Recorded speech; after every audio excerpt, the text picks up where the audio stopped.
Specific heat पढ़ेंगे। और specific heat सबसे पहले ये क्लियर कर लो। देखो सॉलिड, लिक्विड और गैस, तो सॉलिड और लिक्विड के लिए पहले पढ़ेंगे और गैस का बाद में पढ़ेंगे, ठीक है ना। तो सबसे पहले हम एक चीज़ यहाँ पर आपसे पूछ रहे हैं कि मान लीजिए कि ये आयरन का कोई ऑब्जेक्ट है, ठीक है, ये आयरन का कोई ऑब्जेक्ट है, ठीक है, ये 1 kg का है और ये आयरन का ही एक दूसरा ऑब्जेक्ट है उसी मटेरियल का, ये 2 kg है, ठीक है। दोनों के टेम्परेचर को हम 1 डिग्री सेल्सियस बढ़ाना चाहते हैं। कितना? 1 डिग्री सेल्सियस। लेकिन ये 2 kg का है तो इसको ज़्यादा हीट देनी पड़ेगी कि नहीं देनी पड़ेगी? समझ गया ना? ये कम, ये हल्का है, ये भारी है, ऐसा बोल सकते हैं। तो जो ज़्यादा वजन का है तो उसको हमें ज़्यादा हीट देनी पड़ेगी 1 डिग्री सेल्सियस टेम्परेचर पर। तो इसका क्या मतलब हुआ कि जब हम किसी ऑब्जेक्ट को हीट देते हैं तो Q जो है वो डायरेक्टली प्रोपोर्शनल टू M बोल दें क्या? जितना ज़्यादा M होगा उतना ज़्यादा हीट देना पड़ेगा सेम टेम्परेचर बढ़ाने के लिए, ठीक है। चलिए, ये पहला सिचुएशन बताया। दूसरा ये आप समझिए,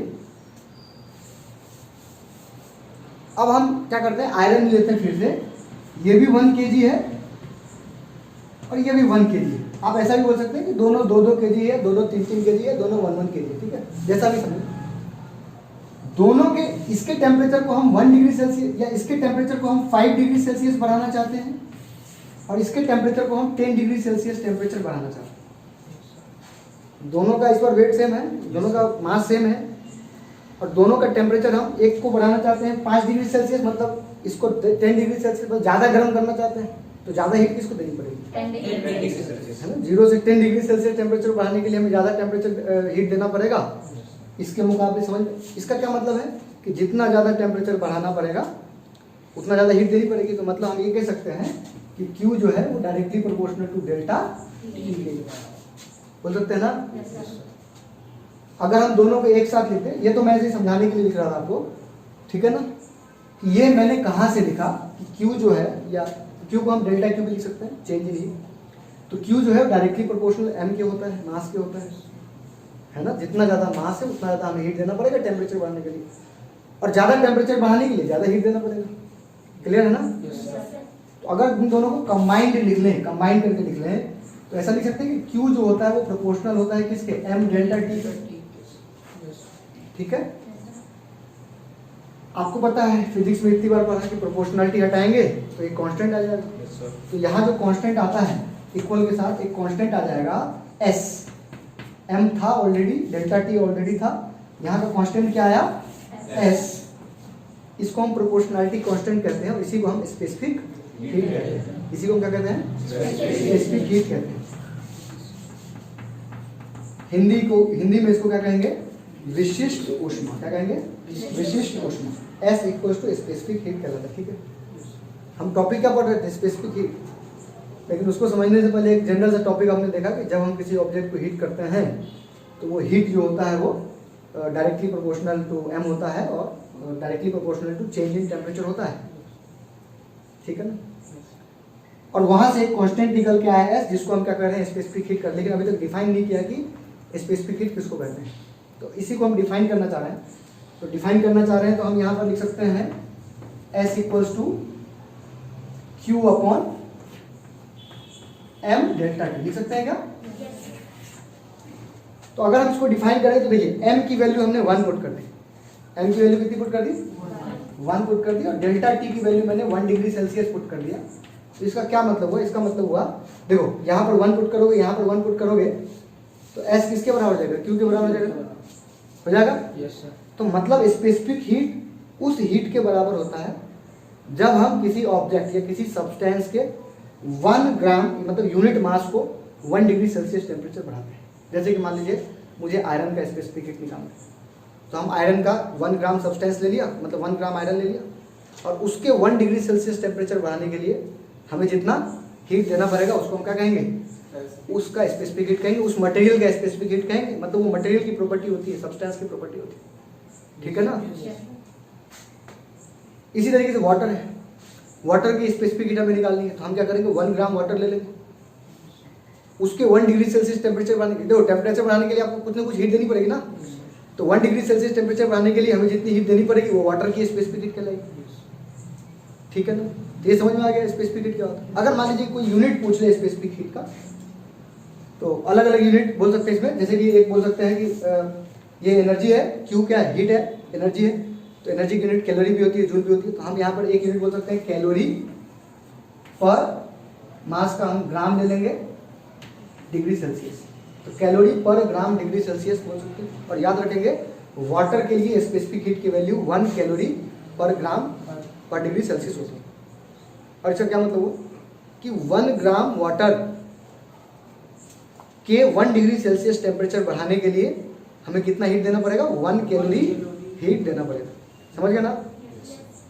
और आप लोगों ने पढ़ा होगा कि 1 कैलोरी में 4.186 जूल होते हैं, जिसको नियरली इक्वल टू क्या मान लेते हैं, 4.2 जूल मान लेते हैं। ठीक, देखो अभी भी अगर फील नहीं हो रहा तो आप ऐसे समझो, देखो 1 कैलोरी एनर्जी चाहिए 1 ग्राम वाटर, तो बहुत कम हुआ ना। तो थोड़ा फील आपको तब आएगा जब थोड़ा ज़्यादा वाटर ले लेंगे। ठीक है, मान लीजिए कि 1 लोटा पानी ले लिया ग्लास, या 1 kg वाटर ले लिया, 1 kg वाटर। अब आपको फीलिंग आएगी यहाँ पर, उसका हम टेम्परेचर बढ़ाना चाहते हैं कितना, 1 डिग्री सेल्सियस। कितना, 1 डिग्री सेल्सियस। तो उसके लिए हमें गर्म करना पड़ेगा ना, तो उसको कितनी एनर्जी देनी पड़ेगी। तो देखिए 1 ग्राम को 1 कैलोरी देनी पड़ रही, तो 2 ग्राम को 2 कैलोरी, 3 ग्राम को, तो 1 kg में 1000 ग्राम होता है कि नहीं। तो 1000 ग्राम को 1000 कैलोरी, और 1 कैलोरी में 4.2 जूल, तो 1000 कैलोरी का मतलब होता है 4200 जूल। मतलब 1 kg वाटर का टेम्परेचर आप 1 डिग्री सेल्सियस बढ़ाना चाहते हैं तो कितना एनर्जी देना पड़ेगा, 4200 जूल, जो कि हाईएस्ट है। याद रखेंगे वाटर की स्पेसिफिक हीट सबसे ज़्यादा होती है, बहुत ज़्यादा होती है। समझ में आ गया, बहुत ज़्यादा है। आप इसको फील करके देखो कि सिर्फ 1 kg वाटर का temperature 1 degree Celsius, 1 degree Celsius में तो ज़्यादा गर्म भी नहीं होगा, आपको पता है ना। ज़्यादा टेम्परेचर गर्म तब जाके गर्म आपको दिखेगा पानी, जो अपन पानी गर्म करते हैं नहाने के लिए ज़्यादा गर्म करते हैं ना। हम तो अभी सिर्फ बात कर रहे हैं कि 1 डिग्री सेल्सियस टेम्परेचर बढ़ाने के लिए आपको कितनी एनर्जी देनी पड़ेगी, 4200 जूल एनर्जी देनी पड़ेगी। ये बहुत ज़्यादा है, समझ में आ गया। तो वाटर की स्पेसिफिक हीट कितनी होती है वो याद रहेगा। यूनिट समझ में आ गया ना, कैलोरी पर ग्राम पर डिग्री सेल्सियस, या फिर जूल पर केजी पर डिग्री सेल्सियस हम बोल सकते हैं। समझ में आ गया। तो दोनों इसी की यूनिट है स्पेसिफिक हीट। इसी तरीके से मान लीजिए आयरन की स्पेसिफिक हीट कुछ होती है, एल्युमिनियम की स्पेसिफिक हीट कुछ होती है, अलग अलग सब्सटेंस की स्पेसिफिक हीट अलग अलग होती है। हम कैसे निकालेंगे, जिस सब्सटेंस की स्पेसिफिक हीट निकालनी है उसके 1 ग्राम ले लेंगे, उसके 1 डिग्री सेल्सियस टेम्परेचर बढ़ाने के लिए हमें जितनी हीट देनी पड़ेगी उसको हम क्या कहेंगे, उस सब्सटेंस का स्पेसिफिक हीट कहेंगे। क्लियर। अब वाटर की स्पेसिफिक हीट इतनी ज़्यादा होती है, इसका क्या मतलब है, तो याद रखेंगे कि जिसकी स्पेसिफिक हीट जितनी ज़्यादा होगी, मतलब बहुत ज़्यादा है वाटर की स्पेस, इसका फ़ायदा क्या है, इसका ये फ़ायदा है कि वो धीरे धीरे गर्म होगा और धीरे धीरे ही धीरे धीरे क्यों गर्म होगा, क्योंकि देखो जैसे आपने उसको चूल्हे पर रख दिया पानी को, उसकी स्पेसिफिक हीट बहुत ज़्यादा है, तो स्पेसिफिक हीट बहुत ज़्यादा है तो हीट एनर्जी तो कांस्टेंट रूप से देता है ना चूल्हा अपना, उसको काफ़ी टाइम लगेगा गर्म होने में। ठीक है, इसी तरीके से जब वो ठंडा होने के लिए छोड़ेंगे आप उसको, तो वो फिर धीरे धीरे ठंडा भी होगा। याद रखेंगे स्पेसिफिक हीट ज़्यादा होने का ये फायदा, यही कारण है जब चोट लगती है तो अपन गर्म पानी से सिकाई करते हैं, क्योंकि एक बार गर्म कर दिया अब उससे सिकाई कर रहे हैं, मतलब क्या, उसमें हीट एनर्जी है, वही हीट एनर्जी अपने को धीरे धीरे धीरे धीरे दे रहा है वो। ठीक है ना। अगर दूसरे सब्सटेंस से करेंगे तो जल्दी से वो गर्म भी हो जाएगा और जल्दी से ठंडा भी हो जाएगा। ठीक है। अच्छा एक चीज़ और मैं बताना चाहता हूँ, जैसे कि आप देखो कि एल्युमिनियम का बर्तन है और स्टील का बर्तन है या फिर लोहे का बर्तन है, ठीक है, तो जल्दी कौन गर्म हो जाए, एल्युमिनियम का बर्तन तुरंत गर्म हो जाता है, एल्युमिनियम का बर्तन तुरंत गर्म हो जाता है। तो हमेशा याद रखेंगे कि जो जल्दी जितनी जल्दी गर्म हो रहा है ना, इसका मतलब हुआ कि स्पेसिफिक हीट उतनी कम है, जिसकी स्पेसिफिक हीट कम होगी वो उतनी जल्दी गर्म हो जाएगी। इसको ऐसे समझ सकते हैं, मान लीजिए कि आयरन है और एक तरफ मैंने क्या ले लिया, एल्युमिनियम ले लिया, या फिर आयरन एल्युमिनियम को छोड़ो, एक ऐसा सब्सटेंस का बर्तन लिया जो जल्दी गर्म होता है आपके नज़र में, मतलब बहुत जल्दी गर्म हो जाता है, और एक ऐसा लिया जो कि देर से गर्म होता है। तो ऐसा क्यों कि इसकी स्पेसिफिक हीट कम रही होगी, जिसकी मान लीजिए कि इसकी स्पेसिफिक हीट जो है वो 25 है और इसकी स्पेसिफिक हीट कितनी है, 50 है। तो इसकी स्पेसिफिक हीट 25 है का मतलब क्या हुआ कि इसके 1 ग्राम को 1 डिग्री सेल्सियस टेम्परेचर बढ़ाने के लिए हमें 25 जूल एनर्जी चाहिए और इसको 50 जूल एनर्जी चाहिए। तो जब हम दोनों को एक ही चूल्हे पे मतलब एक ही जैसे चूल्हे पर चढ़ाएंगे तो दोनों में तो सेम हीट जा रहा है ना, तो इसको तो 25 मिला और ये गर्म हो गया, मतलब 1 डिग्री सेल्सियस टेम्परेचर, थोड़ा और हीट देंगे तो और ज़्यादा गर्म हो जाएगा, तो ये पहले गर्म होगा कि नहीं होगा, तो जिसका स्पेसिफिक हीट कम होगा वो जल्दी गर्म हो जाएगा, ठीक है ना। और वाटर की स्पेसिफिक हीट बहुत ज़्यादा होती है, तो इसका एक फ़ायदा आप देखेंगे गाँव में किसान क्या करते हैं, शाम के टाइम में पानी छोड़ देते हैं, जो बोरवेल है बोरिंग उससे पानी निकाल के, मतलब जो ग्राउंडेड वाटर है वो निकाल करके, और शाम के टाइम में कहाँ छोड़ देते हैं, ठंड के दिनों की बात मैं कर रहा हूँ। ठंड के दिनों में क्या होगा कि भाई बाहर का टेम्परेचर बहुत कम है ना, और उससे क्या होगा पौधों को पाला पड़ जाता, मतलब ऐसे गांव की भाषा है पाला पड़ जाना, ठीक है। तो उससे बचाने के लिए, मतलब पौधे का बीमार हो जाना आप समझ सकते हैं इसको, या पौधे खराब हो जाएंगे ऐसा समझ सकते हैं हम उसको ठंड के कारण। तो उससे बचाने के लिए क्या करते हैं हम, शाम के टाइम में पानी छोड़ देते हैं खेतों में। अब पानी की क्या, देखो पानी जो है वो ग्राउंडेड वाटर है, अब बाहर का टेम्परेचर कम था ना, लेकिन ग्राउंड के नीचे का पानी है तो उसका टेम्परेचर तो मेंटेन था, मतलब अपने यहाँ से तो ज़्यादा ही टेम्परेचर रहा होगा, गर्म पानी रहा होगा वो, तो वो पानी पूरे खेत में फैल गया। अब पानी की प्रॉपर्टी क्या है कि उसकी स्पेसिफिक हीट ज़्यादा होती है, सब ज़्यादा होती है, तो सब ज़्यादा होती है तो वो धीरे धीरे ठंडा भी होगा, धीरे धीरे ठंडा होगा तो क्या होगा कि उसको खेत में पूरा फैल गया है, तो अब वो धीरे धीरे हीट को क्या करेगा, छोड़ेगा। ठंडा कैसे होता है, हीट छोड़ेगा तभी तो अब धीरे धीरे तो रात पूरी बीतती जाएगी और वो हीट तो आसपास का जो माहौल है वो थोड़ा गर्म करके रखेगा वो, जिससे कि पौधों को नुकसान समझ में आ गया ना। तो वाटर की स्पेसिफिक, और यही कारण है कि आप देखेंगे कि जो जहाँ पर समुद्री इलाका होता है वहाँ के लोग, मतलब वहाँ का जो माहौल होता है वो ज़्यादा ठंडा भी नहीं होता और ज़्यादा गर्म भी नहीं होता, यही इसका कारण है। क्योंकि अपन जो मैदानी भाग में लोग रहते हैं ना, तो मैदान जो होता है ना, जैसे कि अपन मध्य प्रदेश में रहते हैं तो यहाँ का अपन मैदानी भाग में रहते हैं, तो यहाँ पर जो सन है वो सीधा सीधा कहाँ सॉइल पे आए, तो सॉइल का स्पेसिफिक पानी जैसा तो नहीं होता, सॉइल का स्पेसिफिक कम होता है, तो ये जैसी धूप आए और अपना ग्राउंड क्या हो गया, गर्म हो गया। अब ग्राउंड गर्म हुआ तो धीरे धीरे हवा को भी वो गर्म करने लगता है, अपने को गर्मी लगने लगती है, नहीं आया समझ में। लेकिन जो समुद्री इलाका है ना, तो वहाँ पर आपने सुना होगा या आप देखना कि वहाँ पर ना तो ज़्यादा ठंड लगती है ना ही ज़्यादा गर्मी लगती है ना।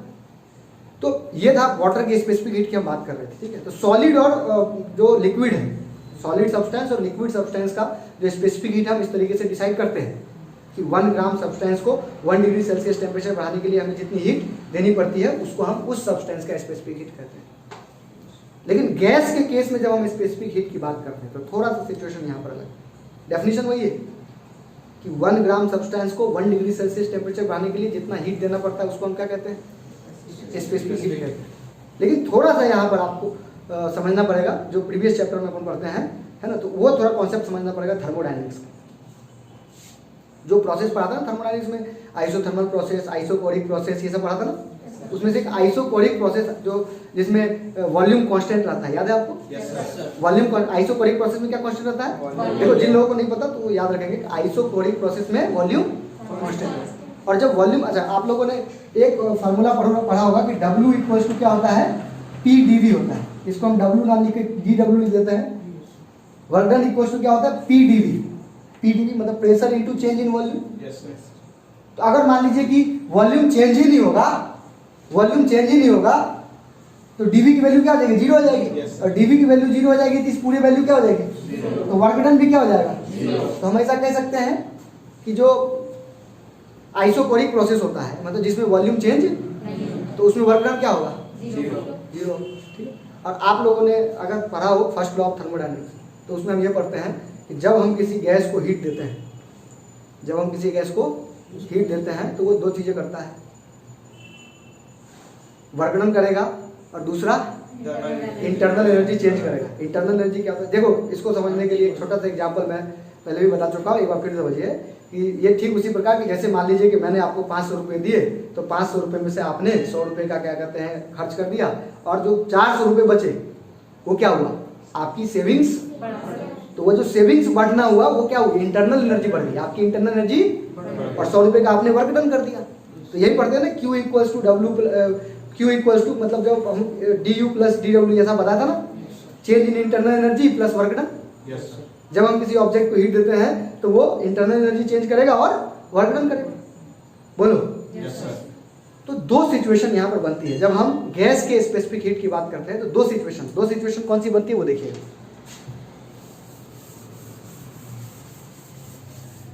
मतलब हम गैस का स्पेसिफिक हीट निकालना है।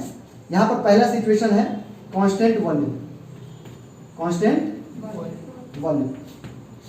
तो कांस्टेंट वॉल्यूम जब होगा तो डीवी की वैल्यू क्या आ जाएगी? 0। अरे डीवी का मतलब समझ रहे हो ना, change in volume. Constant volume है, कांस्टेंट का मतलब चेंज नहीं हो रहा है, और चेंज नहीं हो रहा मतलब डीवी की वैल्यू क्या आ गई? 0। और डीवी की वैल्यू 0 आ गई, मतलब डब्ल्यू की वैल्यू भी 0 आ गई, क्योंकि डब्ल्यू बराबर क्या होता है? पीडीवी होता है। बोलो। मतलब अगर वॉल्यूम को कांस्टेंट रखा जाए, इसमें मान लीजिए गैस भरा है, इसमें क्या भरा है? गैस भरा है, और इसका वॉल्यूम को मैंने क्या रखा है? कांस्टेंट भरा है। अब हम इसको हीट दे रहे हैं। आपने कुछ देर पहले पढ़ा है कि जब हम किसी गैस को हीट देते हैं तो वो दो चीजें करता है, वर्क डन और अपनी इंटरनल एनर्जी। इंटरनल एनर्जी का मतलब वो अपने टेम्परेचर को बढ़ा रहा है, ये सब मतलब अपनी इंटरनल एनर्जी बढ़ाना, समझे? तो जब हम इस गैस को हीट दे रहे हैं कांस्टेंट वॉल्यूम, तो मान लीजिए कि इसको हमने 100 जूल हीट दिया, ऐसे एग्जांपल बता रहा हूँ कि 100 जूल हीट दिया, तो वैसे तो गैस के मन में आएगा ना कि भाई हम वर्क डन भी कर ले और अपनी इंटरनल एनर्जी बढ़ा ले, लेकिन इसको पता है कि भाई हमारा वॉल्यूम तो कांस्टेंट है, तो ये वर्क डन तो कर नहीं सकता। तो जो भी हीट देंगे सारा का सारा हीट क्या करेगा? इंटरनल एनर्जी को बढ़ा लेगा। समझ में आ गया? सारा का सारा एनर्जी किस में लगा देगा? इंटरनल एनर्जी को बढ़ाने में लगा देगा। इंटरनल एनर्जी को बढ़ाने मतलब टेम्परेचर को बढ़ाने में लगा देगा। नहीं आया समझ में? मतलब सारा का सारा हीट का इस्तेमाल ये क्या करेगा? टेम्परेचर को बढ़ाने में लगा देगा। इंटरनल एनर्जी का बढ़ाने मतलब टेम्परेचर को बढ़ाने में लगा देगा, क्योंकि इसको वर्क डन नहीं करना है। समझ में आ गया? लेकिन जब हम कांस्टेंट प्रेशर की बात करते हैं, कांस्टेंट प्रेशर की जब हम बात करते हैं, तो कांस्टेंट प्रेशर पर जो वॉल्यूम है वो कांस्टेंट नहीं है। कांस्टेंट वॉल्यूम पर मतलब कांस्टेंट वॉल्यूम है, कांस्टेंट प्रेशर पर इस बार वॉल्यूम कांस्टेंट नहीं। तो वॉल्यूम कांस्टेंट नहीं मतलब वॉल्यूम चेंज हो सकता है। Yes sir. मतलब इस बार जो गैस है, गैस की सिचुएशन, गैस को पता है कि इस बार हम अपना वॉल्यूम चेंज कर सकते हैं, और वॉल्यूम चेंज कर सकते हैं मतलब वर्क डन हो सकता है। अब इस गैस को जब आप हीट दोगे ना, तो ये वर्क डन भी करेगा और इंटरनल एनर्जी भी, मतलब अपना टेम्परेचर भी चेंज करेगा और इंटरनल एनर्जी भी। अब मान लीजिए कि इस गैस को मैंने 100 जूल एनर्जी दिया, तो इसका दिमाग तो दो जगह लग रहा है कि भाई हमको अपना मतलब अपना ये जो आपको सेविंग्स है वो भी बढ़ाना है और खर्च भी करना है। नहीं आता? अगर मान लीजिए कि 100 जूल में से इसने 20 जूल भी वर्क डन में लगा दिया, तो इसका 80 जूल एनर्जी ही काम आएगा ना उसके इंटरनल एनर्जी को बढ़ाने में, मतलब टेम्परेचर को बढ़ाने में। अब देखो, आपको बताया अभी कुछ देर पहले कि 1 डिग्री सेल्सियस टेम्परेचर बढ़ाने के लिए हमें जितनी हीट देनी पड़ती है उसी को कहते हैं ना। तो आप मुझे बताओ कि ये जो है बेचारा, इसको पता है कि हमको सिर्फ जो भी हीट दिया जा रहा है हम उससे सिर्फ अपना टेम्परेचर बढ़ाने में ध्यान देंगे, लेकिन इसको पता है इसका एक्स्ट्रा खर्चा है, इसको तो टेम्परेचर भी बढ़ाना है और खर्च मतलब वर्क डन भी करना है, खर्च भी करना है। समझ लो ना? अब हम चाहते हैं कि इसका भी 1 डिग्री सेल्सियस टेम्परेचर बढ़ाए और इसका भी 1 डिग्री सेल्सियस टेम्परेचर बढ़ाए। ठीक है? तो इसको तो आपने थोड़ा सा हीट दिया, तो इसका तो पूरा ध्यान कहाँ है? 1 डिग्री सेल्सियस टेम्परेचर बढ़ाने में ही। और इसका पूरा ध्यान कहाँ है? इसका ध्यान है कि भाई हम थोड़ा सा नहीं आ समझ में। मान लीजिए कि 100 जूल एनर्जी देने पर इसका 1 डिग्री सेल्सियस टेम्परेचर बढ़ गया, लेकिन इसको 100 जूल दोगे तो ये बोलेगा था हुआ ही नहीं, मैंने तो सर इधर खर्च कर दिया, वर्क डन करने में खर्च कर दिया, थोड़ा और एनर्जी लेके आओ। तो मुझे बताइए कि इसका 1 डिग्री सेल्सियस बढ़ाना कठिन है कि नहीं? इसको और एनर्जी चाहिए कि नहीं? तो देखिए दोनों गैस ही है, लेकिन कांस्टेंट वॉल्यूम का क्या सीन है कि इसका कांस्टेंट वॉल्यूम पर वर्क डन नहीं करना, तो वर्क डन नहीं करना तो जो भी हीट एनर्जी देंगे वो पूरा का पूरा इसका इंटरनल एनर्जी बढ़ाएगा, मतलब टेम्परेचर बढ़ाएगा। और इसमें वर्क डन भी करना था, तो इसको 1 डिग्री सेल्सियस टेम्परेचर बढ़ाने के लिए ज्यादा हीट की जरूरत पड़ेगी, और इसको मतलब ज्यादा और कम की बात तो बाद में करेंगे। एक बात तो क्लियर है ना कि कांस्टेंट वॉल्यूम पर स्पेसिफिक हीट की वैल्यू अलग होगी और कांस्टेंट प्रेशर पर स्पेसिफिक हीट की वैल्यू। तो याद रखेंगे कांस्टेंट वॉल्यूम पर जो स्पेसिफिक हीट होता है उसको हम सीपी कहते हैं, सी से भी स्पेसिफिक हीट को डिनोट किया जाता है। और जो सी भी कांस्टेंट वॉल्यूम है ना, और कांस्टेंट प्रेशर पर जो होता है उसको क्या कहते हैं? सीपी कहते हैं। अरे समझ गए? तो सीबी क्या है? Specific heat of gas. CP क्या है? स्पेसिफिक हीट ऑफ, ये कांस्टेंट वॉल्यूम पर और ये कांस्टेंट। तो specific heat of gas at constant volume, specific heat specific heat of gas at constant pressure. और अभी अभी आप लोगों को बताया कि इसमें तो ज्यादा हीट देनी पड़ेगी ना, बढ़ेगा 1 डिग्री सेल्सियस ही, लेकिन इसको ज्यादा हीट देनी पड़ेगी कि नहीं। इसका क्या मतलब हुआ कि सीपी जो होता है वो ग्रेटर देन। देखो 2-3 बातें, मतलब मैं समरी इसका बताता हूँ कि हम किसी भी सब्सटेंस, छोड़ो गैस को, किसी भी सब्सटेंस के स्पेसिफिक हीट को अगर मैं डिस्कस कर रहा हूँ तो हमेशा बोलेंगे कि जिस सब्सटेंस का हमें स्पेसिफिक हीट निकालना है उसका 1 ग्राम सब्सटेंस ले लेंगे, उसके 1 डिग्री सेल्सियस टेम्परेचर बढ़ाने के लिए हमें जितनी हीट देनी पड़ेगी उसको हम क्या कहते हैं, उस सब्सटेंस के स्पेसिफिक। तो गैस में भी यही होगा, लेकिन गैस में आपने देखा कि अगर वॉल्यूम को कांस्टेंट कर दिया जाए तो अलग स्पेसिफिक हीट आ रहा है, और प्रेशर को कांस्टेंट कर दिया जाए तो अलग स्पेसिफिक हीट आ रहा है। समझ में आ गया? तो याद रखेंगे गैस के केस में 2 प्रकार का स्पेसिफिक हीट होता है, specific heat at constant volume and specific heat at constant pressure. तो उम्मीद है कि आप सभी को समझ में आ गया होगा कि कांस्टेंट प्रेशर पर और कांस्टेंट वॉल्यूम का अलग अलग सीन क्यों है, और सीपी ग्रेटर देन सीबी क्यों है। क्लियर है ना? चलिए यहीं पर समाप्त करते हैं इसको, ठीक है। Thank you.